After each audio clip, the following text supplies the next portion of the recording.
Гледате поинакви вести на Слободен печат. Што ќе донесе средбата Орбан-Мицкоски? Председателот на владата Христијан Мицкоски е во Будимпешта и ќе се обрати на СРАС конференција, а потоа ќе се сретне со унгарскиот премиер Виктор Орбан.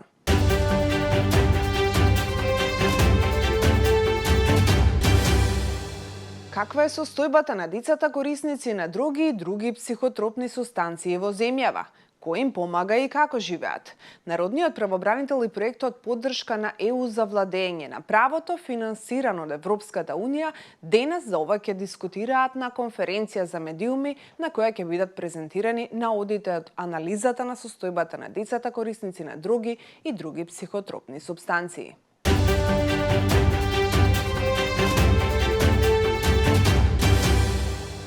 Силјановска Давкова вели дека светот е спремен за жена генерален секретар на Обединетите нации.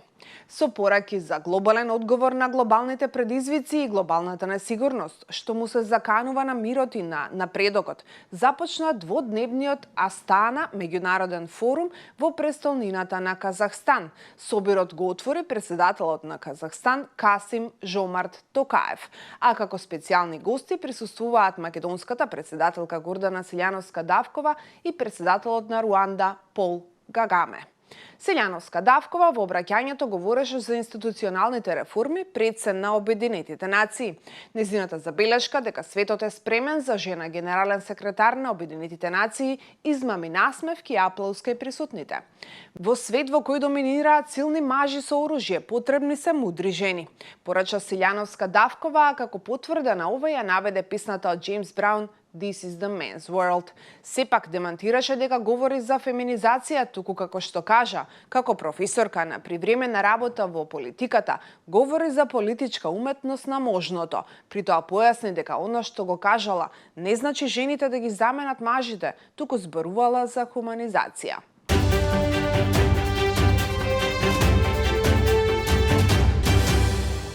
Оперативни планови колку сакаш, ама таргетот замина на печалба. Вработувањето на младите во фокусот на секоја влада. Бидејќи не можат да ги вдомат сите младинци што им трчкаат за изборите во институциите, речиси сите досегашни влади посегаат кон буџетски средства за разноразни обуки и средства за самовработување. Под превезот на оперативните планови се билдаат бројки кои демек ќе ги задржат во земјава и како по правило таквите активности се најавуваат пред секои избори. Експертите велат дека никаде нема отчет за резултатот од овие планови.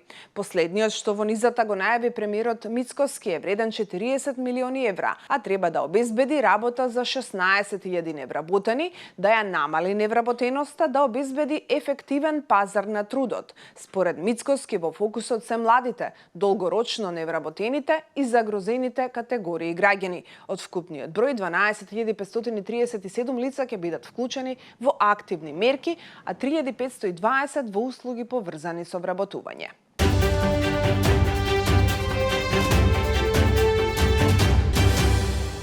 Додека Вики и Дани војуваат, МВР тврди дека постапува по сите предмети. Десетици граѓани, предводени од градоначалникот на општина Чаир, Висар Ганију, истоварија камион полн со вреќи со отпад пред бараките на град Скопје и канцеларијата на градоначалничката Данела Арсовска, во знак на револт затоа што редовно не се собира ѓубрето во нивната општина. Потоа кисите беа искинати и ѓубрето беше расфрлано на целиот простор. На овој грд чин присуствуваа и полицајци кои се обидуваа мирно да ги растераат на собраните граѓани. Потоа таму се појави и градоначалничката Арсовска со пренос во живо од својот телефон и со зборовите: "Абе Вики, кај си бе дечко ти, зошто не причека да дојдам?" Војната помеѓу Ганију и Арсовска започна токму со ѓубрето, а потоа продолжи со дивоградбите. Градоначалникот Ганију тврдеше дека комунална хигиена не го собира ѓубрето во општина Чаир, а од предпријатието возвратија дека општината и должи на комунална над 7 милиони денари и е единствената општина во Скопје што има долг кон ова предпријатие. Но и покрај тоа, како што тврди директорот на комуналците, редовно се празнат контењерите во Чаир. Иако имале сигурни информации дека во неколку случаи самата општина намерно организирала фрлање отпад надвор од контењерите.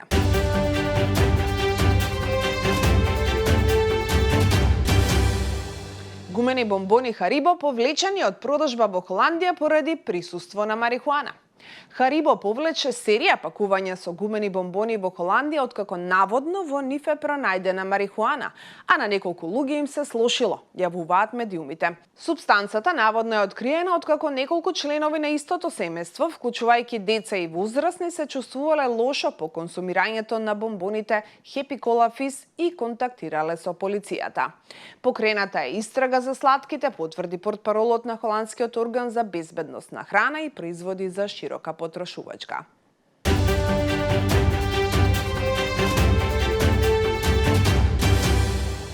Најден е тефтерот на газдата на Пулс Дејан Јованов. Се знае кому се плаќал мито, откри Коцевски. Државниот јавен обвинител Љупчо Коцевски вчера вечер во интервју за ТВ24 рече дека е пронајден тефтерот на сопственикот на изгорената дискотека Пулс во Кучани Дејан Јованов Деко, во кој пишува кому се тој му плаќал мито. На таа околност уште првиот ден овој осомничен беше распрашан и даде доста битни и релевантни факти на начин на кој ги обезбедувал лиценците. И тоа ќе се разјасни, но поради сите тие околности да почекаме уште 15 дена. Имаме се што е потребно за утврдување на негова одговорност. За сите лица кои тој ги посочи и за нивните дејствија, ние се водевме по тоа во текот на постапката и се утврдија некои работи за кои јавноста ќе биде запознаена со подигање на обвинение. Има и материјални докази и вештачења. Има вештачење од финансиската полиција и се утврди дека има ситуација што оди во корист на обвинителството, рече Коцевски во емисијата 24 анализа. Тој откри дека поради тешката здравствена состојба на членот на групата ДНК, која настапуваше кобната вечер во дискотеката Пулс, Владимир Блажев Панчо, кој е осомничен за пиротехниката од која настана трагичниот пожар, против него во моментов нема да се води постапка.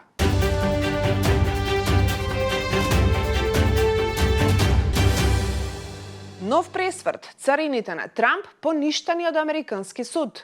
Ќе бидат во сила додека трае жалбената постапка.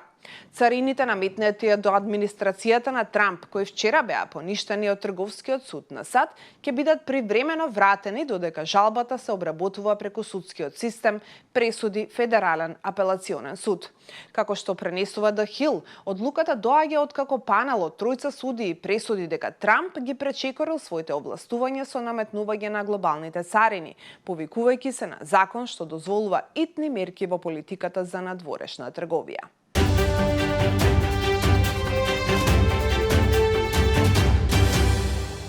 Вечерва на YouTube каналот на Слободен печат го имате новото издание на подкастот со Ана на Ти, каде што денеска гостува нашиот млад, но супер талентиран актер Лазар Христов.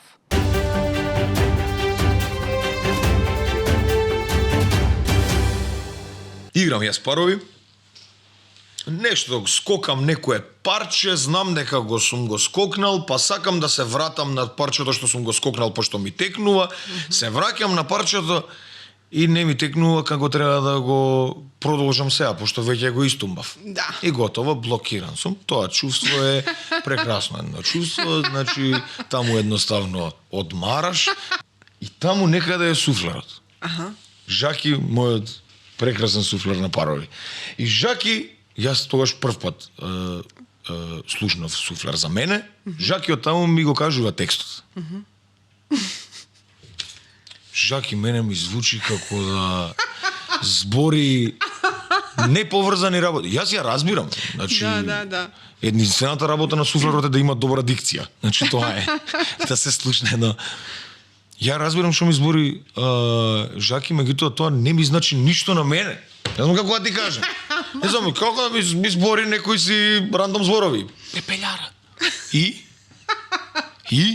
Германија. Што има врска? Никако не влага. Нема, не сум работел со суфлер, не сум учел со суфлер. Тоа се во таа секунда и пол. Да. Тоа е во вистинско време секунда и пол. Ја ви раскажам во секунда и пол што прави главата. Ете тоа е.